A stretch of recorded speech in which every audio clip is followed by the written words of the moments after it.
მოძრაობამ ხელმისაწვდომი გარემო ყველასთვის ვებგვერდის და სოციალური ვიდეორგოლის პრეზენტაცია გამართა. პროექტის ინიციატორების განცხადებით ახალი ინტერნეტ პორტალი უნიკალური რესურსია მათთვის, ვისაც დამოუკიდებლად გადაადგილება არ შეუძლია. ვებგვერდის მეშვეობით მოხდება ხერხემლის დაზიანების და სხვა შეზღუდული შესაძლებლობის მქონე ადამიანების ერთმანეთთან დაკავშირება, ერთობლივი ღონისძიებების დაგეგმვა და გამოცდილების გაცვლაც. ასევე თავმოყრილი იქნება ინფორმაცია შეზღუდული შესაძლებლობის მქონე პირების უფლებებზე, არსებულ კანონმდებლობაზე და ხელმისაწვდომ მომსახურებაზე. ვებგვერდის შეზღუდული შესაძლებლობის მქონე პირებს ასევე შესთავაზებს პრაქტიკულ ინფორმაციას, ვიდეო ვარჯიშებს, დამოუკიდებლად გადაადგილების, ადაპტირებული ტრანსპორტით, პანდუსი და სხვა სერვისით სარგებლობის წესებს.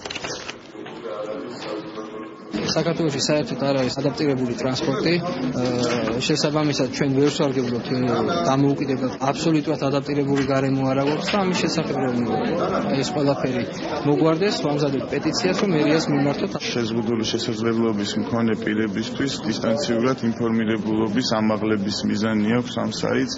საიტს ქვია ერთად.org.